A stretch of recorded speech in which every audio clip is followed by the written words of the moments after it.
Hello friend, જય શ્રી કૃષ્ણ અને હર હર મહાદેવ. તો કેમ છો બધા મિત્રો? તો આજે આપણે બનાવવાનું છે એકદમ સ્ટ્રીટ સ્ટાઇલ, જોતાં જ મોઢામાં પાણી આવી જાય તેવી રેસીપી છે. તો પ્લીઝ સ્કીપ નહીં કરતા અને આખો વિડીયો જોવાનું ભૂલતા નહીં.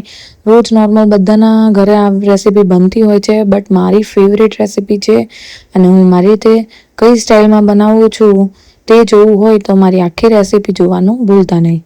તો અહીં મેં યલો વટાણાને 7 થી 8 કલાક સુધી પલાળી લીધા છે.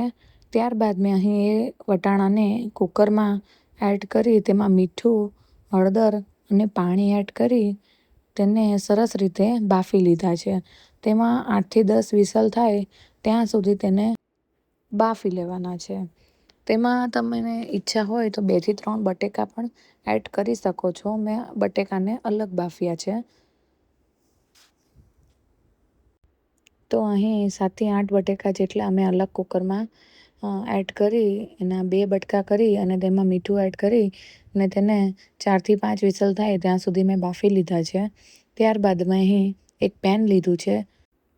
તેમાં 2 થી 3 મોટા ચમચા જેટલું તેલ એડ કર્યું છે. ત્યારબાદ તેમાં જીરું એડ કરી લેવાનું છે. તે સરસ રીતે સતળાઈ જાય ત્યારબાદ તેમાં હિંગ એડ કરવાની છે. ત્યારબાદ આદુ અને મરચીની પેસ્ટ એડ કરી લેવાની છે. ત્યારબાદ બાફેલા વટાણા એડ કરી લેવાના છે. વટાણા બધા એડ થઈ જાય ત્યારબાદ તેમાં મસાલા એડ કરવાના છે. તો તેમાં લાલ મરચું, મીઠું, ધાણા જીરું પાવડર, આમચૂર પાવડર, એકદમ માઇનર ગરમ મસાલો અને આમચૂર પાવડર એડ કરી લેવાનું છે. આ બધા મસાલાને સરસ રીતે મિક્સ કરી લેવાનું છે. તો અહીં બધા મસાલા સરસ રીતે મિક્સ કરી અને ત્યારબાદ તેમાં બાફેલા બટેકા 2 થી 3 નંગ જેટલા એડ કરી લેવાના છે હાથથી ચેપીને. ત્યારબાદ તેમાં લીંબુનો રસ તમારા સ્વાદ પ્રમાણે એડ કરી અને ત્યારબાદ તેમાં ધાણા એડ કરી અને તેને સરસ રીતે રગડો જાડો થાય ત્યાં સુધી તેને ધીમા ગેસ ઉપર આપણે પકાવવાનું છે.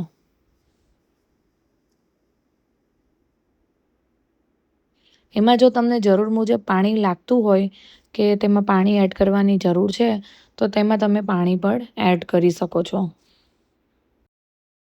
તમારી ક્વોન્ટિટી પ્રમાણે તમે તેમાં પાણી એડ કરી શકો છો. તો સરસ લીલા ધાણાનું ગાર્નિશિંગ કરી લેવાનું છે અને રગડો જાડો થાય ત્યાં સુધી તેને ઉકાળવાનો છે. તો ત્યારબાદ હવે આપણે રગડા પેટીસની પેટીસ બનાવવાની છે. તો તેના માટે મેં અહીં 7 થી 8 બટેકા બાફી લીધા છે.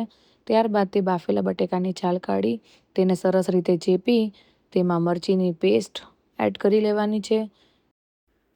ત્યારબાદ તેમાં લાલ મરચું, ધાણા જીરું પાવડર, આમચૂર પાવડર, ગરમ મસાલો, મીઠું, થોડીક ખાંડ એડ કરી લેવાની છે. અને ત્યારબાદ મેં અહીં 1 મોટા વાટકા જેટલા ચોખાના પૌવા છે તેને પલાળી લીધા હતા 15 મિનિટ પહેલાં. ત્યારબાદ તે પલાળેલા ચોખાને પણ અહીં આપણે એડ કરી લેવાના છે અને સરસ રીતે આ બધી વસ્તુને આપણે મિક્સ કરી લેવાની છે. તેમાં ઈચ્છો તો એમાં ધાણા પણ એડ કરી શકો છો અને લીંબુ પણ એડ કરી શકો છો. મેં અહીં આમચૂર પાવડરનો યુઝ કર્યો છે કારણ કે લીંબુ એડ કરવાથી અહીં ટિક્કી થોડી ઢીલી પડી જાય છે. એની જગ્યા પર આપણે આમચૂર પાવડરનો યુઝ કરીએ તો ટિક્કીનું બાઇન્ડિંગ સરસ રીતે થાય છે. તો અહીં સરસ રીતે બધું મિક્સ કરી અને તેની નાની નાની ટિક્કી બનાવી લેવાની છે.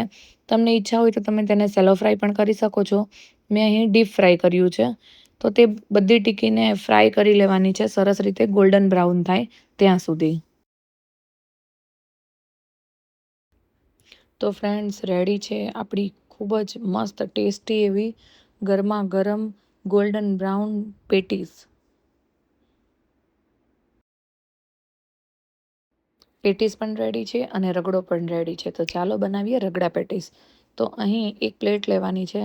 તેમાં 3 થી 4 પેટીસ એડ કરવાની છે. તેને સરસ રીતે હાથથી એકદમ મેશ કરી લેવાની છે. થોડી થોડી તમને જેવી મજા આવે તેવી. તેના ઉપર રગડો એડ કરવાનો છે. ગ્રીન ચટણી એડ કરવાની છે. આંબલીની ખાટી મીઠી ચટણી એડ કરવાની છે. ત્યારબાદ તેના ઉપર કાંદા એડ કરવાના છે. ટમાટર એડ કરવાના છે. ઝીણી ઝીણી સેવ અને ચાટ મસાલો પણ એડ કરી લેવાનો છે ઉપર.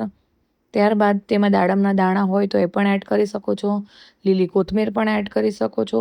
તમને જે મજા આવે તે તમે તેના ઉપર એડ કરી અને સરસ ગરમા ગરમ તમે રગડા પેટીસની એન્જોય કરી શકો છો.